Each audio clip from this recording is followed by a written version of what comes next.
For April Fool's 2024 and 5, I made in-depth discussions of two of the weirdly blatant obsessions running rampant at NetherRealm Studios, feet and mind control. This year I had another joke video idea and didn't have time to do both, so I pushed this one back. But now that Mortal May is here, I'm going to go artistically in-depth on the history of gender swaps in MK.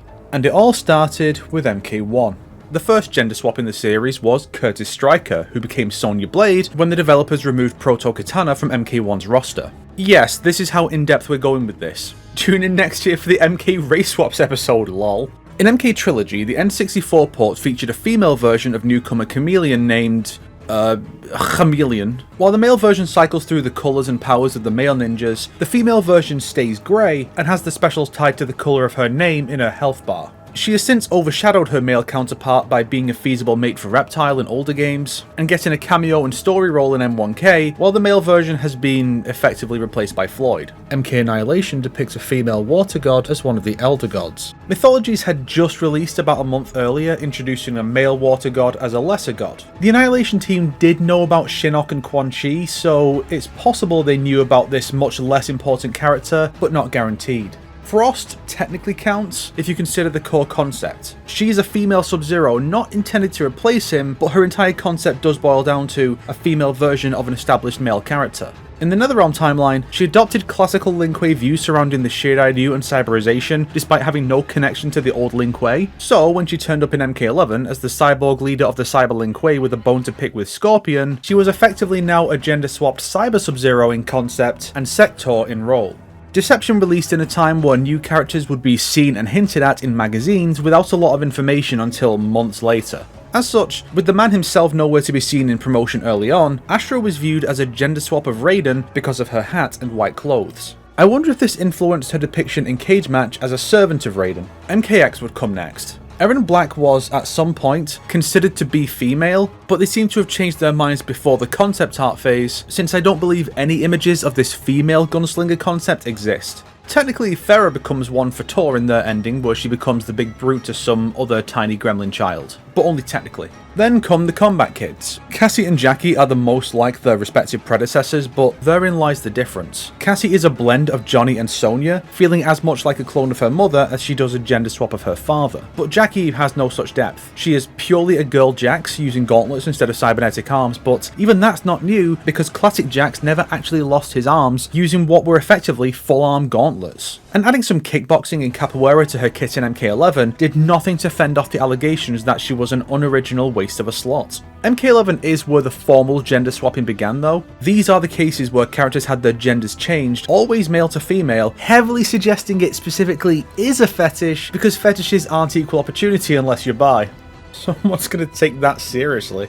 We'll start with the easiest to discuss. Kronika was a man in early development, but became a woman later on. It sounds like it was from a wouldn't it be neat perspective, but I have to wonder if the idea of having Kronika be Shinnok and Cetrion's parent may have influenced the decision. Fujin in his ending lives out hundreds of thousands of lives, with the very first shown being as a woman. And with this game establishing Fujin as Raiden's brother, and his absence in the new era while Raiden is repeatedly said to have a sister, a lot of people think Fujin is planned to be female now. But given the response to the other gender swaps in the new era, I don't think they had the guts to pull the trigger now. Especially when the Windwolf shippers would lose out on a gay ship. And speaking of Nightwolf, he's the source of the other case and the trickier one to discuss. First, the game establishes that Nightwolf is now a title, passed between Guardians of the Matoka. On its own, not a bad idea, but there are only two other examples given. In his ending, he passes the mantle to a woman after reflecting on his troubled youth that they made up for this game. And in the pre-fight banter, a past Nightwolf comes up with Shang Tsung, who they make sure to be clear was a woman. Not enough to just show that it can happen, but making both examples women makes it feel like they really want to set up a female Matokan champion for a future game. Some of you will be wondering where the awkward part comes in.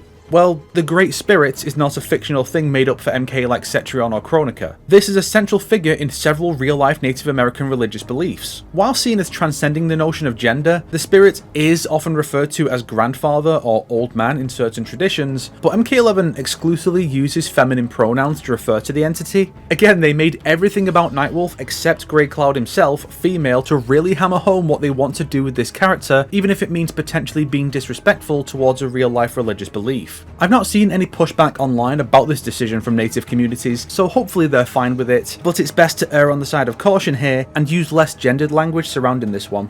And now, finally, we reach what most of you assumed this entire video would be, the insane, out-of-control gender swapping of Mortal 1 Kombat. It all starts with the game's most popular NPC.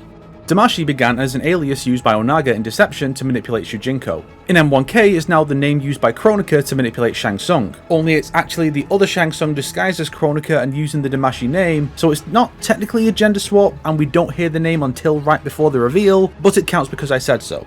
Many fans have concluded that Madame Bo is this for Bo Rai Cho, given both are named Bo, both are martial arts masters who mentor Kung Lao and his childhood friend to compete in the tournament, both are heavily associated with a drink of some kind, and both are very old. I see where people are coming from, but I personally view this as a reference and not Liu Kang gender bending his master when rebuilding reality. She should have been Bo Rai Cho's wife, honestly.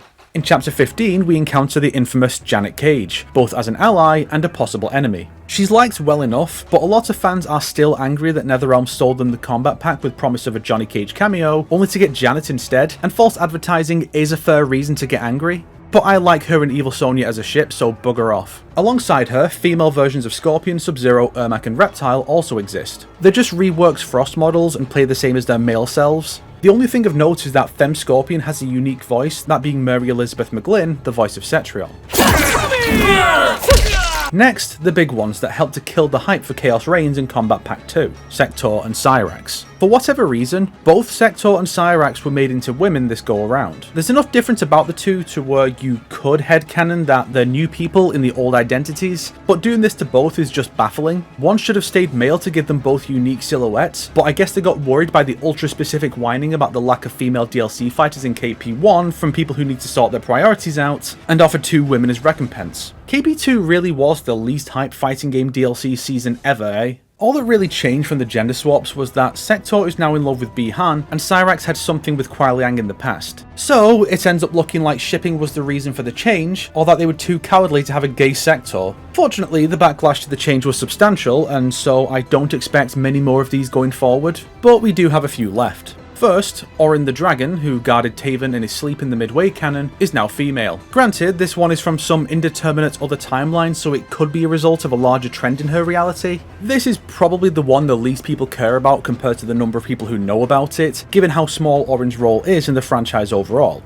And finally, the last gender swap is one most people would not have noticed: the Fire God. In MK mythologies, the Fire God was essentially a burning Raiden, the torch to his Liu Kang if you will. But in M1K arcade endings and in the background in Onslaught, the Fire God is now depicted as female. I doubt this will amount to much, given Liu Kang is the main Fire God now, leaving one to wonder what exactly she is now.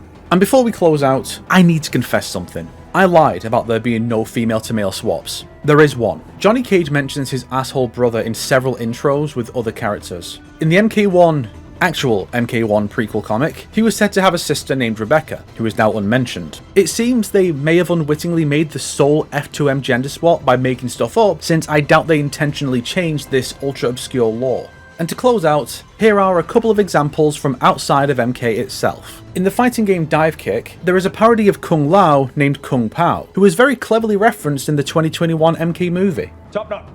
The end. What's his name? Kung Pao. Wait, if Dive Kick released in 2013 and MKX in 2015, did NetherRealm steal Kung Lao's braid from Dive Kick? Huh. And in the hit follow-up to the Saints Row franchise Agents of Mayhem, the Iranian operative Scheherazade was given a colour palette based on Sub-Zero, specifically his third palette in MK4 with the iced up arms and legs. Saints Row 4 also had Pierce dressed like Kung Lao as his hero outfit, so I guess you've got the first examples for the race swap video next year. It's real. If you liked this video, why not subscribe and support me on Patreon like these fine people here? You get early access to new videos for just $1 a month. If not, then make sure to share it with your enemies so they can suffer along with you. Today's recommended video is Swapping Females and Males Sector and Cyrax by Shah. It has the male versions doing all of their playable cells, supers and finishers, and it's fun. I think recommending any video that's specifically about the gender swaps is just asking for trouble.